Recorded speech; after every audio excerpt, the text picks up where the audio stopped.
जाइए देवी, निर्भय होकर भगवान महादेव का दर्शन और पूजन कीजिए। अब कोई संकट नहीं है। मैं आपकी आजीवन आभारी। नहीं नहीं देवी, इसकी कोई आवश्यकता नहीं। यह तो मेरा कर्तव्य था।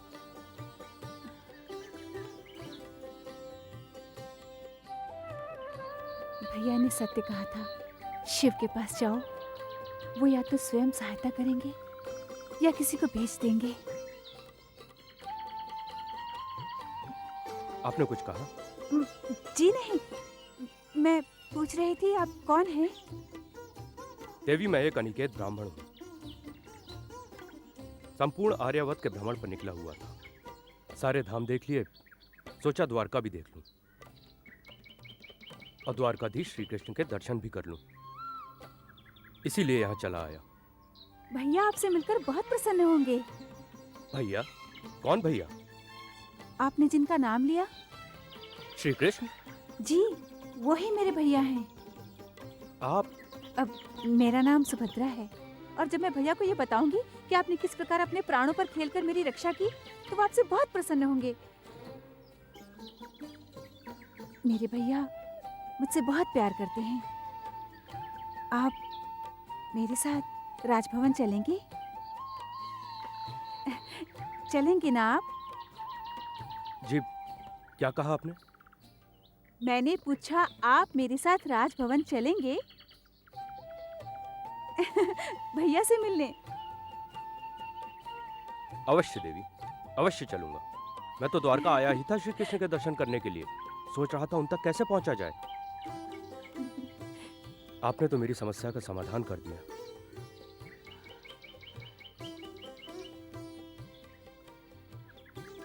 मुझे लगता है मेरी समस्या का भी समाधान हो गया।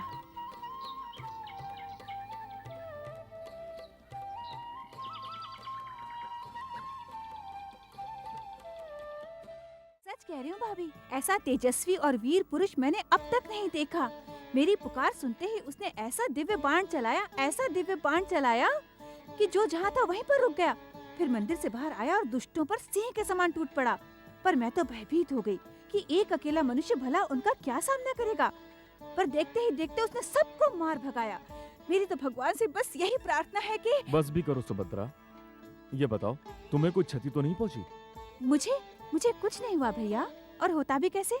आप ही ने तो कहा था शिव जी के पास जाओ, या तो वो स्वयं सहायता करेंगे या फिर किसी को भेज देंगे। वो स्वयं तो नहीं आए, परंतु उन्होंने किसी को भेज अवश्य दिया। किंतु वो था कौन? कहा ना वो यात्री था। पर सच पूछिए, मुझे तो कोई योगी लगा।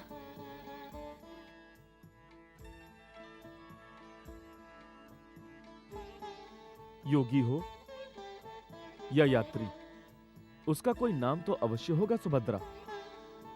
तुमने उसका नाम नहीं पूछा? पूछा था, परंतु उन्होंने बताया ही नहीं। बस इतना कहा कि द्वारिका का भ्रमण करने आए हैं और द्वारकाधीश के दर्शन करना चाहता है। तो तुम उसे साथ लाई हो? नहीं, मैं क्यों लाती? वैसे वो शिवालय में है। जिस वीर ने मेरी बहन की रक्षा की, उसका स्थान राजकीय अतिथि गृह में होना चाहिए। तुम्हें उसे अपने साथ लाना चाहिए था। हम सब और ये सारा यदुवंश उसके आभारी हैं। मैं स्वयं जाकर उसे लाता हूं।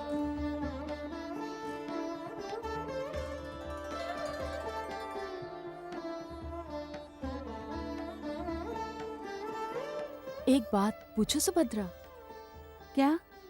जिस युवक ने तुम्हारी रक्षा की, उसकी बात करते हुए तुम्हारे नेत्रों में जो चमक थी, उसका वही अर्थ है ना जो मैं समझ रही हूं?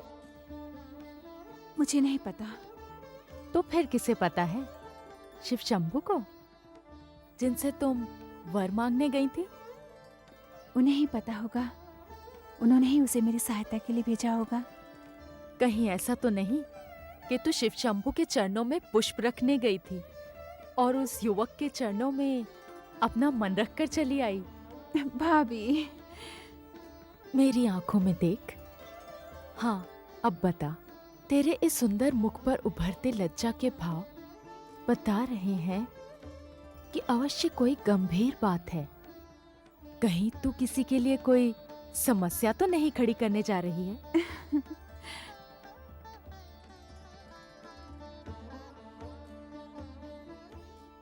बस यही तो समस्या है पार्थ। दाऊ ने सुभद्रा की स्वीकृति लेना आवश्यक नहीं समझा, और मैं ये जानता हूं कि सुभद्रा को यह संबंध स्वीकार नहीं है। दाऊ ने दुर्योधन को वचन देने में शीघ्रता की और मेरे लौटने तक की प्रतीक्षा भी नहीं की। मैं ये भली भांति जानता हूं कि यह सब क्यों हो रहा है और किसके कारण हो रहा है। अर्थात आपका कहने का तात्पर्य यह है केशव कि दुर्योधन के प्रस्ताव में उसकी कोई राजनीति है? 100% सत्य। दुर्योधन को सुभद्रा में कोई रुचि नहीं है पार्थ।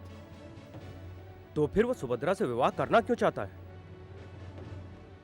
यदुवंश में फूट डालने के लिए। और मुझे पूर्ण विश्वास है कि उसे यह चाल शकुनी ने समझाई है। किंतु क्यों केशव? इसमें उसका उद्देश्य क्या है? पार्थ,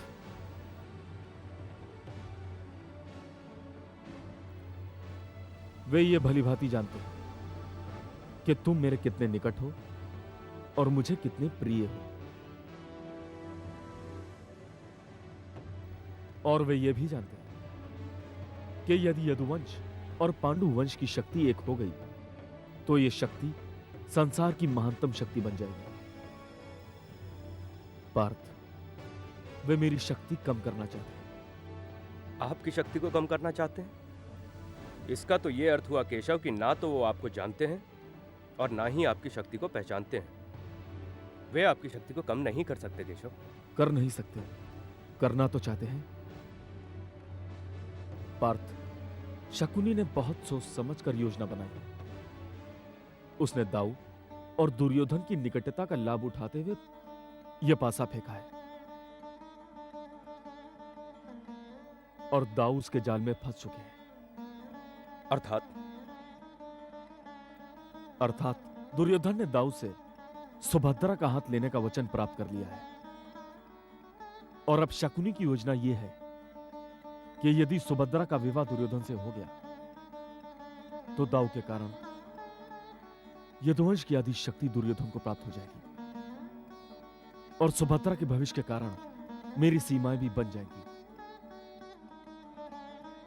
पार्थ, मुझे तुम्हारी सहायता की आवश्यकता है। मेरी सहायता? हाँ। केशव, आप किसी और से कुछ मांगे, आप तो पूरे संसार को देते हैं। पार्थ, क्या देने वाले का लेने वालों पर कोई अधिकार नहीं होता?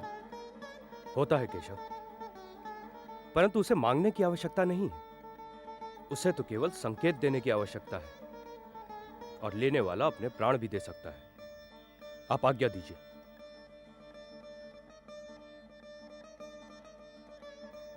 पार्थ, तुमने एक बार सुभद्रा की रक्षा की, उसके लिए मैं आभारी हूं।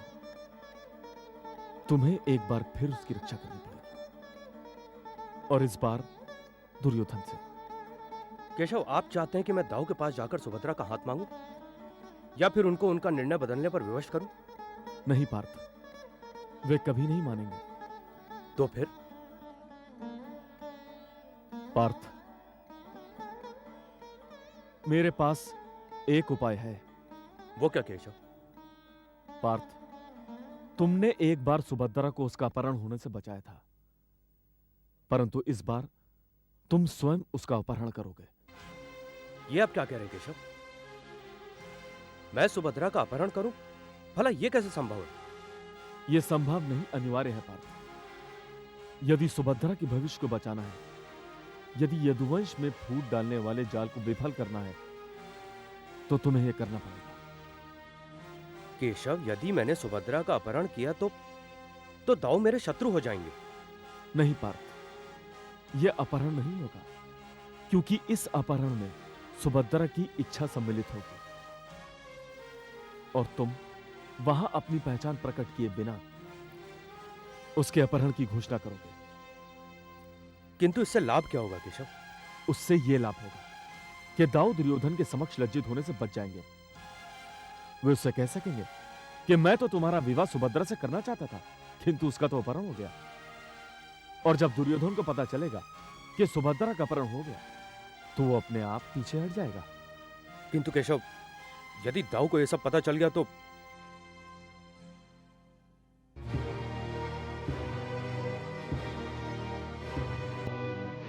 पार्थ, ये सब तुम मुझ पर छोड़ दो।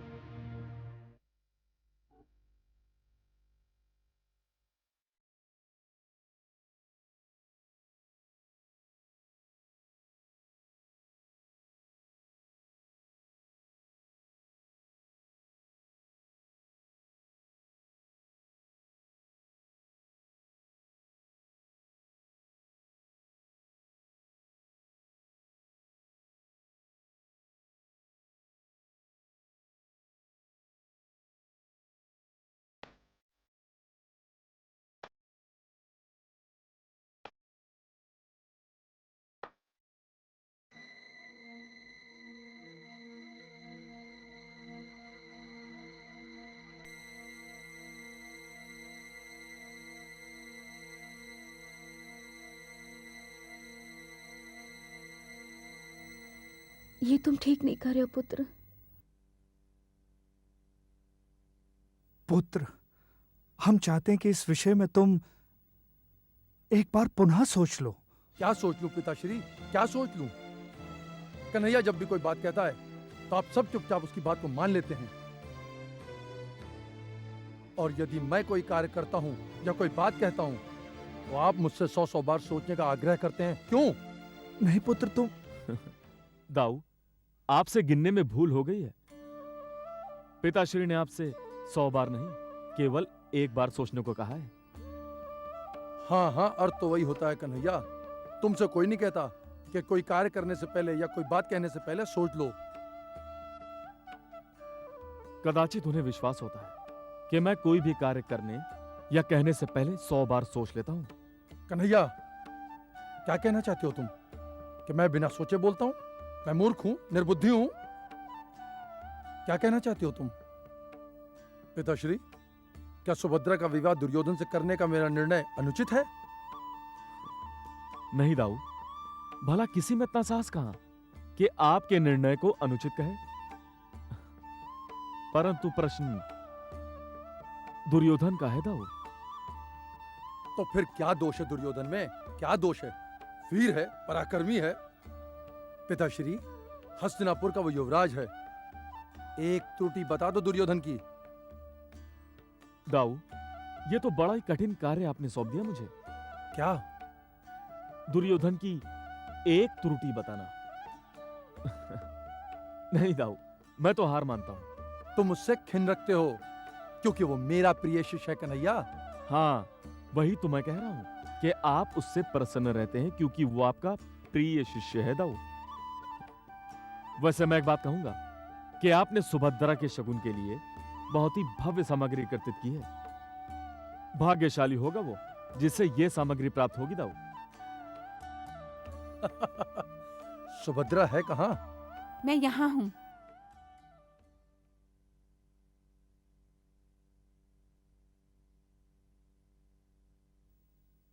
पर आप लोगों को क्या चिंता, कुछ जिए या मरे?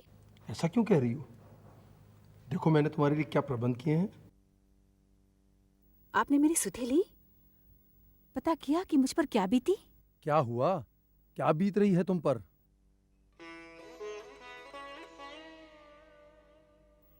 भैया, आपने इन्हें बताया नहीं? वही तो मैं बताने वाला था, परंतु यहां बात दूसरी ओर मुड़ गई। और वैसे भी हस्तिनापुर से बात को द्वारिका आते आते समय तो लगेगा ही।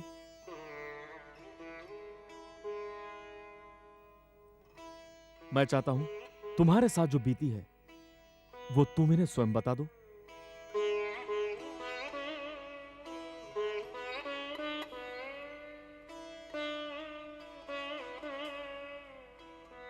आप लोग जानते हैं, शिवालय जाते हुए भीलों ने मुझ पर आक्रमण किया। क्या? ये क्या कह रही हो तुम? मैं सत्य कह रही हूँ। वो ना आता तो ना जाने क्या अनर्थ हो जाता। कौन ना आता? एक वीर और पराक्रमी पुरुष जो इस समय भ्रमण के लिए निकला हुआ है। सौभाग्यवश उस समय वो भी वहीं था।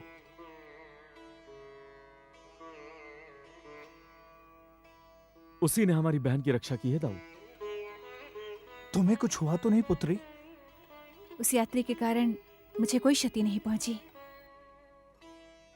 ईश्वर उसका भला करे। सुभद्रा, मैंने तुमसे कितनी बार कहा है कि पूजा के लिए अकेले मत जाया करो। दाऊ, मुझे पूजा के लिए भीड़ लेके जाना भला नहीं लगता। भला लगे या बुरा, अब मैं तुम्हें कदापि अकेले जाने की अनुमति नहीं दूंगा। दाऊ, क्या आप उस यात्री से मिलने जा रहे हैं जिसने यदुवंश की लाज की रक्षा की है? हाँ हाँ अवश्य। कहाँ है वो? मैंने उसे द्वारिका के अतिथि गृह में ठहरा दिया दाऊ। ये तुमने बड़ा अच्छा कार्य किया है। वो अवश्य ही हमारा अतिथि बनने योग्य है। दाऊ, क्या आप उसके पास अपना आभार प्रकट करने नहीं जाएंगे? अवश्य चलूंगा, परंतु अवकाश पाने पर। इस समय तो मैं शगुन का प्रबंध करने में व्यस्त हूं। इससे छुट्टी मिलेगी तो उसका आभार भी प्रकट करूंगा। अभी तो रुकेगा वो। नहीं दाऊ, समय और अतिथि किसी की प्रतीक्षा नहीं करते। कहीं ऐसा ना हो कि बहुत देर हो जाए दाऊ। कन्हैया, तुम मुझे शिष्टाचार सिखा रहे हो? पिताश्री से समझाइए कि मैं इससे बड़ा हूं। और हां देखो, सुभद्रा को अकेले मत जाने देना। पूजा के लिए भी जाए तो उसके साथ अंगरक्षक अवश्य होने चाहिए। जो आज्ञा दाऊ। अब आपके आदेश का पालन होगा।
आओ मेरे साथ।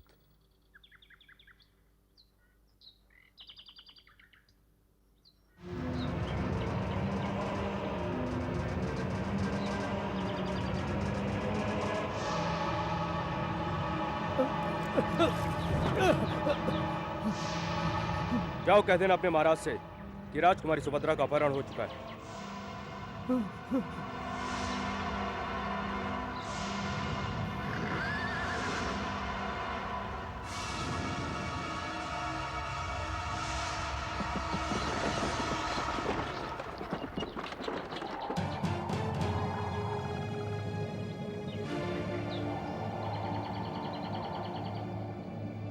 मंत्रीगण, आप सभी जानते हैं कि सुभद्रा केवल मेरी ही नहीं अपितु समस्त यदुवंशियों के लिए प्रिय है। इसलिए उसके विवाह में हम अपनी समस्त मनोकामनाएं पूर्ण करेंगे जो लंबे समय से हमने सहेज कर रखी हैं। महाराज, महाराज, अनर्थ हो गया राजन, अनर्थ हो गया, अनर्थ हो गया। क्या हुआ महामंत्री? राजन, राजकुमारी सुभद्रा का अपहरण हो गया। क्या अपहरण हो गया? किसने किया यह दुस्साहस? आपके आदेशानुसार राजकुमारी को अपने घेरे में लिए हमारे सैनिक शिव मंदिर जा रहे थे, तभी वो उन पर टूट पड़ा। वो कौन? क्या सैनिकों ने इसे पहचाना? राजन, वो वही था जो कल रात अतिथि गृह में ठहराया गया था।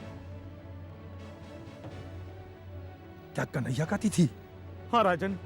किंतु एक अकेला व्यक्ति सुभद्रा का अपहरण करने में सफल कैसे हो सकता है? क्षमा करें राजन, उसने हमारे सभी सैनिकों को मूर्छित कर दिया और राजकुमारी को लेकर रथ पर। बस बस, जाओ जाकर राजसभा की बैठक बुलाओ। जाओ, सब जाओ।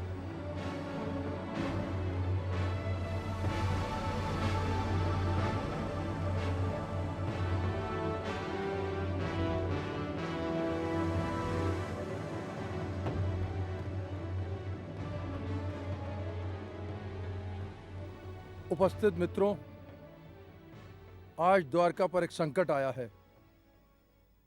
वैसे तो द्वारका के पास अपनी ही शक्ति पर्याप्त है इस संकट से निपटने के लिए, परंतु द्वारका की यह नीति रही है कि हमने कोई भी निर्णय अपने मित्रों से परामर्श लिए बिना नहीं किया है।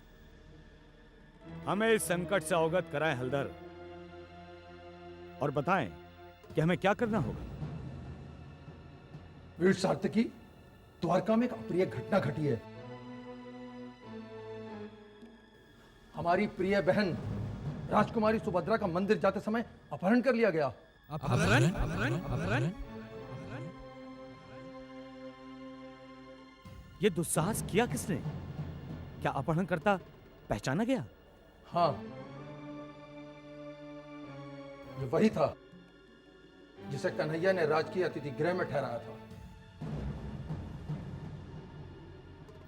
वो कौन था केशव? वो वही था जिसने एक दिन पहले सुभद्रा को भीलों से बचाया था। पर उसका नाम क्या था? नाम तो मुझे ज्ञात नहीं सात्विकी, परंतु मेरे सुभद्रा के साथ जाने वाले सैनिकों ने उसका और उसकी धनुर्विद्या का जो विवरण दिया है, उसे सुनने के उपरांत मुझे पूरा विश्वास है कि वो कुंती पुत्र अर्जुन के अतिरिक्त और कोई नहीं हो सकता। अर्जुन? अर्जुन? अर्जुन? अर्जुन? अर्जुन? अर्जुन? और मैं ये भी जानता हूं कि उसने ये सब क्यों किया। पर अर्जुन को अपहरण करने की क्या आवश्यकता आन पड़ी? यदि वो सुभद्रा से विवाह के लिए इच्छुक था तो वो आपसे राजकुमारी के लिए हाथ मांग सकता था। ऐसा होना संभव नहीं था सात्विकी, क्योंकि मैंने सुभद्रा का विवाह हस्तिनापुर युवराज दुर्योधन से करने का वचन दिया था। संभवतः अर्जुन को यह अच्छा नहीं लगा। पांडवों और कौरवों के बीच में चल रही शीत युद्ध से कौन परिचित नहीं है? सुभद्रा का अपहरण उसी शीत युद्ध का एक अंश है। कारण जो भी हो, अपहरण किसी ने भी किया हो, किंतु अपहरण एक अपराध है और अपराधी को उसके अपराध का दंड मिलना ही चाहिए। हमें इंद्रप्रस्थ पर आक्रमण कर देना चाहिए। यादव सेना आपके आदेश की प्रतीक्षा में है। इस निर्णय से हम सभी सहमत हैं कि इंद्रप्रस्थ पर आक्रमण कर दिया जाए। तुम कुछ नहीं बोल रहे केशव? तुम क्यों चुप हो?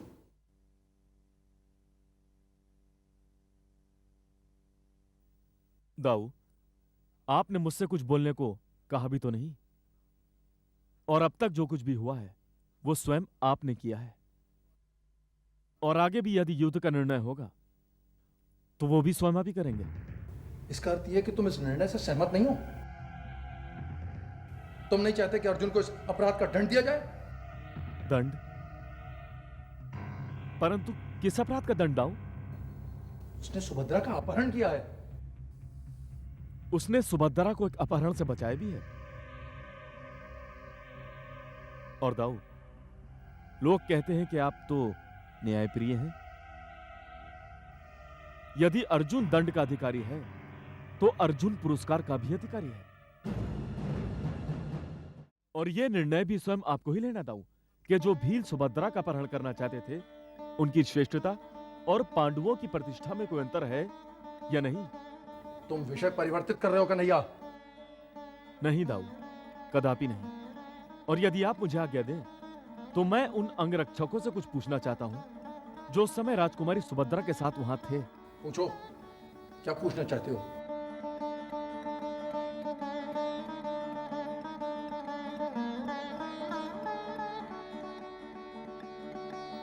जब वो युवक राजकुमारी सुभद्रा के रथ के निकट पहुंचा तो क्या वो घबराई हुई थी? नहीं द्वारिकाधीश।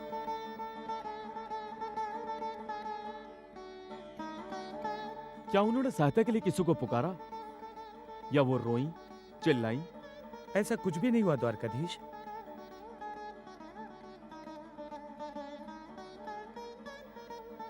तो फिर क्या हुआ था?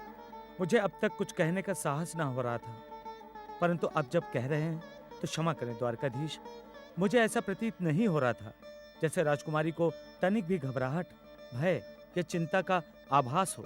ऐसा लग रहा था जैसे सब कुछ उनकी इच्छा के अनुसार हो रहा हो, और जो कुछ भी हो रहा हो उसके लिए वो सर्वथा तत्पर हूं। और ये सत्य भी है। क्या अर्थ है तुम्हारा?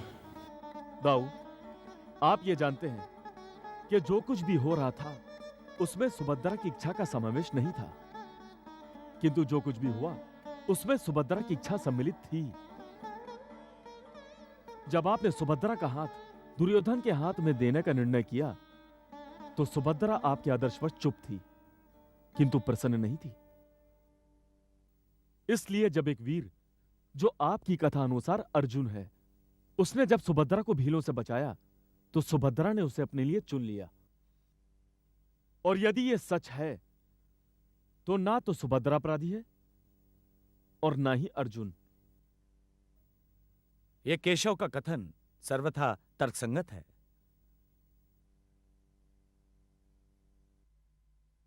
वाह केशव वाह, तुमने अपनी मधुर वाणी से सबको मंत्र मुक्त कर दिया और विश्वास दिला दिया कि जो कुछ भी हुआ वो सुभद्रा की इच्छा और सहमति से हुआ है। परंतु ये केवल तुम्हारा अनुमान है, केवल अनुमान। तुम्हारा अनुमान ठीक है, इसका क्या प्रमाण है? इसका पता लगाना बिल्कुल भी कठिन नहीं है दाऊ। वो कैसे? दाऊ, आपने जो सामग्री सुभद्रा के शगुन के लिए एकत्रित की है वो भव्य सामग्री हस्तिनापुर न ले जाकर इंद्रप्रस्थ ले जाई जाएगी, और वहां जाकर यदि हमने ये देखा कि हमारी बहन अर्जुन के साथ सुखी है तो वो भव्य सामग्री वहीं दे दी जाएगी। और यदि वहां पहुंचकर हमने ये देखा कि अर्जुन सुभद्रा को उसकी इच्छा के विरुद्ध वहां ले गया है तो मैं स्वयं पांडव परिवार के विरुद्ध युद्ध की घोषणा करूंगा और सुभद्रा को हस्तिनापुर ले जाकर उसका हाथ दुर्योधन के हाथ में दे दूंगा। ये सर्वथा उचित है, और वैसे भी कुंती पुत्र अर्जुन तो हमारे ही हैं। केशव का निर्णय ठीक है। द्वारिकाधीश सत्य कहते हैं। यह सभा इस निष्कर्ष पर पहुंची है कि द्वारकाधीश और महाराज हलधर इंद्रप्रस्थ जाएं। युद्ध हो या ना हो, इसका निर्णय सुभद्रा से भेंट करने के उपरांत ही हो सकेगा। इस निर्णय के उपरांत सभा विसर्जित की जाती है।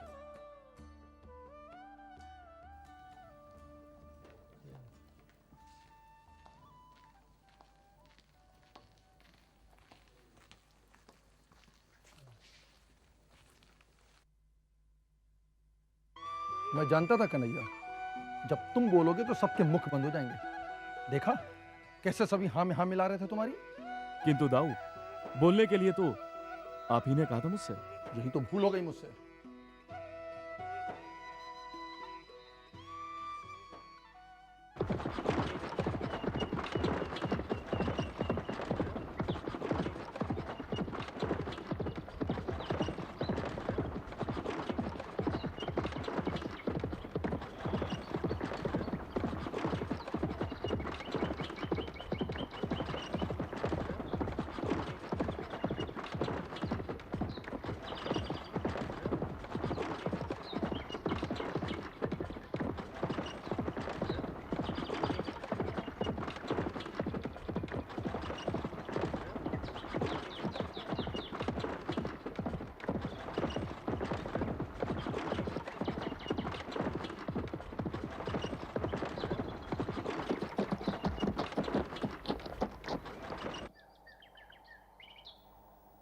देवी, हम द्वारका से पर्याप्त दूरी पर आ चुके हैं। कुछ समय यहाँ विश्राम कीजिए, तब तक आप अन्न जल ग्रहण कर लीजिए। अन्न जल तो मैं इंद्रप्रस्थ पहुंचकर ही ग्रहण करूंगी। आपके परिवार से मिलने के लिए मैं बहुत उत्सुक हूँ। मैं जानता हूँ कि आप मेरे परिवार से मिलने के लिए उत्सुक हैं, और यही मेरे लिए समस्या का विषय है। क्यों? देवी, मैंने अब तक जो कुछ भी किया है वो केशव के कहने पे किया है। मुझे ज्ञात है। भैया जानते थे कि दुर्योधन से विवाह करने पर मुझे विवश किया गया तो मैं अपने प्राण त्याग दूंगी। उन्होंने मुझे बचाने के लिए आपको चुना। आप मुझे स्वीकार ना करते तो मैं... नहीं नहीं देवी, यह तो असंभव था। केशव का कथन तो मेरे लिए ब्रह्म वाक्य है। हाँ, ये सत्य है कि अब तक जो कुछ भी घटित हुआ वो इतनी तीव्र गति से हुआ कि मैं कुछ समझ न सका। किंतु अब जो घटित होने वाला है, मैं उससे चिंतित हूं। अब क्या घटने वाला है? यह एक जटिल समस्या है देवी। पांचाली के सामना करने की समस्या। वनवास के दिन से लेकर आज लौटने तक मैं जानता हूं कि वो मेरी प्रतीक्षा कर रही होगी। उसके नेत्र उस द्वार पर लगे होंगे जिस द्वार से मैं इंद्रप्रस्थ में प्रवेश करूंगा। और ऐसे समय में जब मैं आपको उसके सामने लेकर जाऊंगा, तब उसे कैसा लगेगा? मैं जानता हूं उसका हृदय बहुत विशाल है, महान है वो, किंतु फिर भी वो एक नारी है। और आपको मेरे साथ देखकर उस पर क्या बीतेगी उसकी कल्पना करते हुए मुझे डर लगता है। कैसे सामना करूंगा मैं उसका? आप उनके सम्मुख नहीं जाएंगे। तो फिर? मैं जाऊंगी। आप? हाँ आर्य, मैं जाऊंगी। मुझे ज्ञात है कि वो कितनी महान है। मुझे उनके जन्म से स्वयंवर तक का सारा वृतांत याद है। ऐसी महान स्त्री के चरण स्पर्श करना मेरे जीवन का सबसे बड़ा सौभाग्य होगा। देवी द्रौपदी के पास मैं जाऊंगी और जाकर क्या करूंगी, ये आप मुझ पर छोड़ दीजिए।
पुत्री,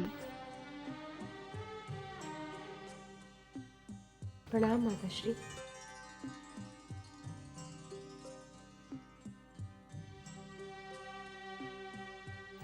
पुत्री मैं कई दिनों से देख रही हूं कि तुम्हारी दृष्टि सदैव द्वार की ओर लगी रहती है, परंतु अब प्रतीक्षा करने की कोई आवश्यकता नहीं है। प्रतीक्षा के दिन अब किसी भी क्षण समाप्त हो सकते हैं, क्योंकि पुत्र अर्जुन का 12 वर्ष का प्रवास अब समाप्त हो चुका है। हाँ माताश्री, किंतु ये 12 वर्ष मैंने कैसे काटे हैं केवल मैं ही जानती हूँ। पुत्री, अंत भला तो सब भला। अर्जुन अब लौट रहा होगा और मैं जानती हूं कि प्रायश्चित की अवधि पूर्ण होने के पश्चात वो एक भी दिन बाहर नहीं रुकेगा।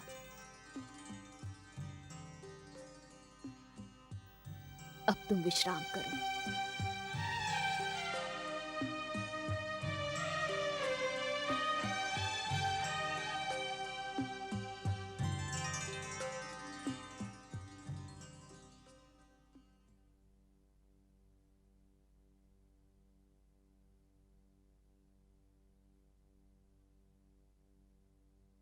महारानी की जय हो। एक गोपिका आपसे मिलने की हट कर रही है। गोपिका, भेज दो उसे।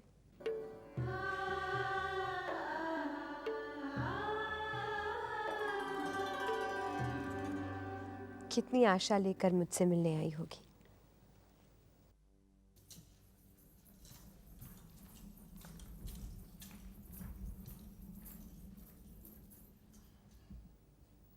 प्रणाम देवी। कौन हो तुम? कहाँ से आई हो? मैं द्वारिका की एक साधारण स्त्री हूँ। कोई भी द्वारकावासी साधारण नहीं हो सकता।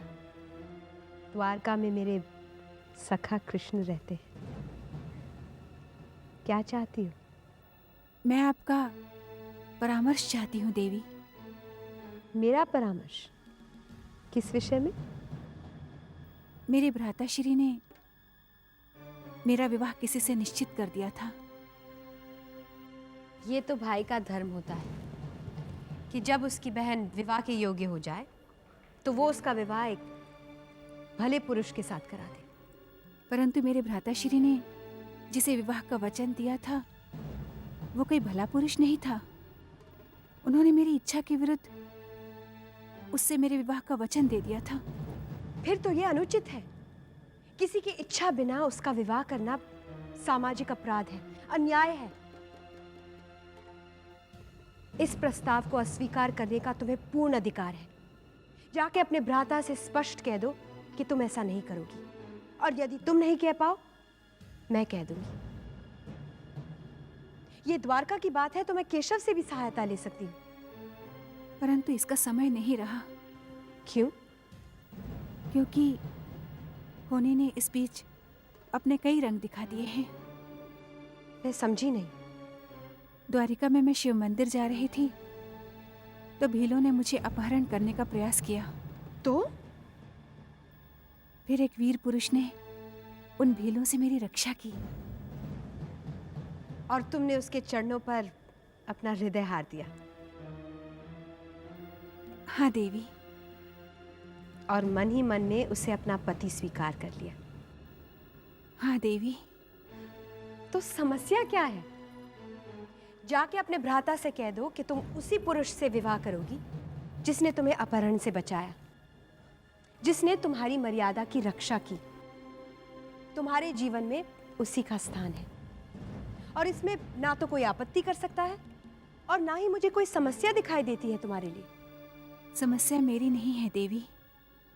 समस्या उसकी है जिसे मैंने मन ही मन अपना पति मान लिया, जिसके साथ मैं अपना घर छोड़कर यहाँ तक आ गई हूँ। उसका कहना है कि आपकी अनुमति के बिना वो मुझसे विवाह नहीं करेंगे। मेरी अनुमति बिना? हाँ देवी, आपकी अनुमति के बिना। मैं सुभद्रा हूँ। सुभद्रा? मेरे केशव की बहन? हाँ देवी, दाऊ ने दुर्योधन से मेरा विवाह करने का वचन दे दिया था। मैं उससे विवाह नहीं करना चाहती थी। मैं दुर्योधन की पत्नी नहीं बनना चाहती थी। परंतु इन सब में मैं कहाँ आती? मेरी मर्यादा जिसने बचाई, मैंने मन ही मन जिसको अपना पति मान लिया, वो और कोई नहीं, आप ही के पार्थ थे।